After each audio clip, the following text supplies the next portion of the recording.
Assalamualaikum warahmatullahi wabarakatuh. Perkenalkan, saya Nafisa Aulia Azahra dengan NIM 2121-11378 dari Prodi Hukum Ekonomi Syariah kelas 4C.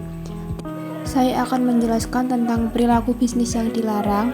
Untuk subbab materi yang akan dibahas yaitu yang pertama riba, kedua penipuan, yang ketiga curang dalam menimbang, yang keempat judi, yang kelima melambungkan harga, keenam tadlis, yang ketujuh ihtikar, dan terakhir ada tas'ir. Untuk yang pertama yaitu ada riba. Riba menurut bahasa berarti ziyadah atau tambahan. Secara linguistik artinya tumbuh dan membesar. Kata riba adalah tambahan dalam bahasa Arab. Asal kata riba adalah roba yorbu yang juga berarti berkembang. Oleh sebab itu dapat disimpulkan bahwa riba adalah tambahan nominal yang diberi pemberi pinjaman dengan cara melebihkan jumlah angka pinjaman yang harus dikembalikan oleh peminjam. Selanjutnya macam-macam riba. Yang pertama ada riba nasi'ah, adalah riba yang terjadi saat transaksi jual beli. Jenis barang yang diperjualbelikan dapat sejenis ataupun tidak sejenis, akan tetapi ada penangguhan pembayaran yang terjadi. Yang kedua ada riba fadl, adalah riba yang terjadi apabila melakukan kegiatan tukar-menukar dua barang yang sama jenis, tetapi ukurannya berbeda dari syarat yang telah disepakati. Perbedaan takaran tersebutlah yang menjadi riba. Yang ketiga ada ribayat, adalah riba yang terjadi pada jual beli atau tukar menukar yang waktu penyerahan barangnya ditunda. Yang keempat ada riba qard, adalah meminjamkan suatu barang dengan syarat memberikan tambahan pada saat pengembalian. Yang kelima ada riba jahiliyah, adalah sejenis riba yang berupa kelebihan jumlah pelunasan utang sehingga jumlah pokok pinjaman lebih kecil dari jumlah yang dikembalikan oleh peminjam. Yang kedua ada penipuan. Dalam melakukan kegiatan bisnis, antar pebisnis dilarang melakukan penipuan dalam bentuk apapun. Selain bertentangan dengan syariat, melakukan penipuan juga merugikan orang lain. Hal tersebut telah disebutkan dalam hadis riwayat Muslim, Abu Daud, At-Tirmizi, Ibnu Majah, Ibnu Hanbal, dan Al-Darimi. Siapa yang menipu maka ia tidak termasuk golongan kami. Kerugian akibat penipuan berdasarkan posisi dalam perusahaan, kolusi antar karyawan dalam melakukan penipuan sulit untuk dicegah dan dideteksi. Hal ini tampak nyata ketika kolusi dilakukan antara manajer dengan karyawan bawahnya. Pihak manajemen melakukan peran penting dalam struktur pengendalian internal perusahaan. Peluang adalah faktor yang mendorong penipuan. Peluang dapat diidentifikasikan sebagai pengendalian atas aktiva atau akses aktiva. Faktor umum yang mempengaruhi seseorang untuk melakukan penipuan yaitu yang pertama ada tekanan keadaan, yang kedua peluang, dan yang terakhir karakteristik pribadi. Selanjutnya ada curang dalam penimbang.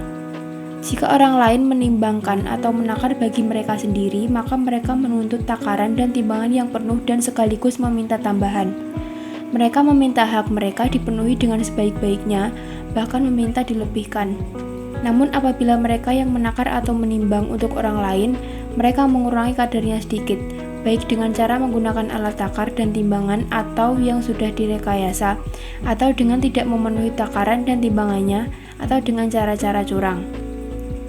Kecurangan merupakan suatu bentuk praktek syarikah atau pencurian terhadap milik orang lain dan tidak mau bersikap adil dengan seksama. Dengan demikian, bila mengambil milik orang lain melalui takaran dan timbangan yang curang walaupun sedikit saja berakibat ancaman dosa kecelakaan. Dan tentu ancaman akan lebih besar bagi siapa saja yang merampas harta dan kekayaan orang lain dalam jumlah yang lebih banyak. Selanjutnya ada judi. Judi artinya bertaruh, baik dengan mata uang maupun dengan benda.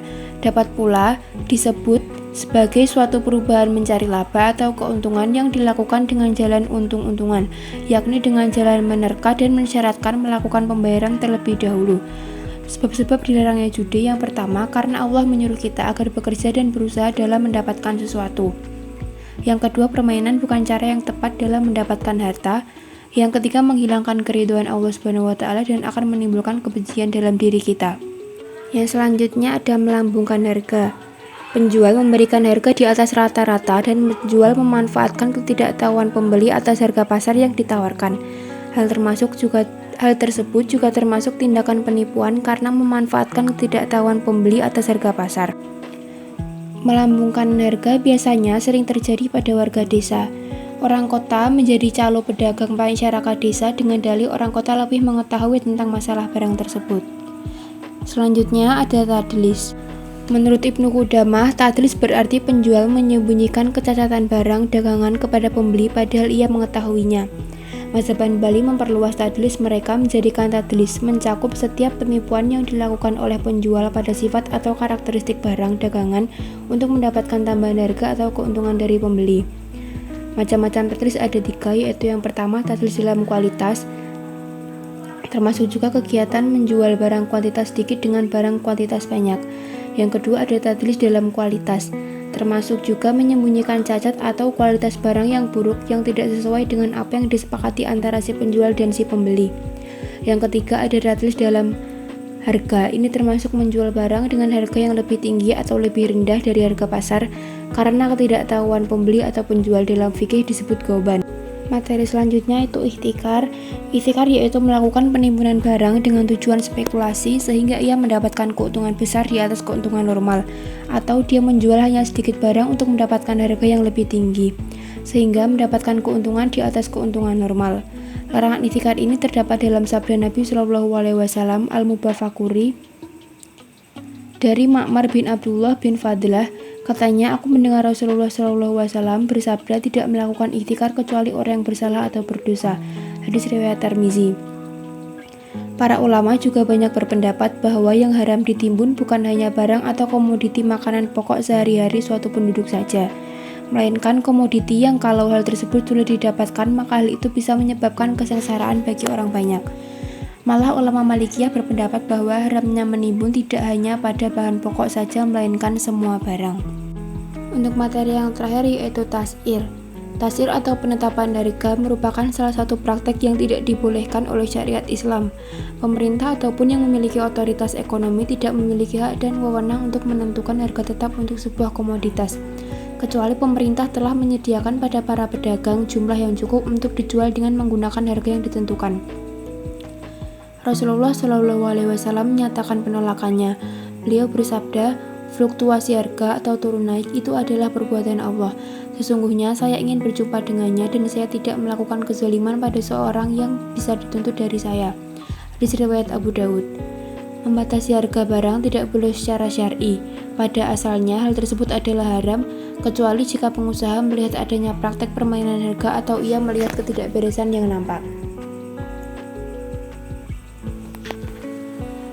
At-tas'ir hukumnya haram dan ini merupakan pendapat jumhur. Sayyid Sabiq mengutarakan bahwa pembatasan atau penetapan harga dapat mengakibatkan tersembunyinya barang-barang, membuat barang menjadi mahal.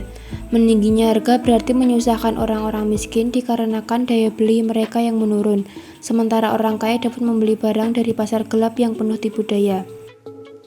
Pendapat kedua, tas'ir diperbolehkan, akan tetapi pembolehan ini tidak secara mutlak. Menurut Hanafiyah, diperbolehkan tas'ir apabila terjadi kenaikan harga-harga barang yang mana kenaikannya melewati batas kewajaran. Sedangkan menurut Malikiyah, tas'ir ada 2 bentuk.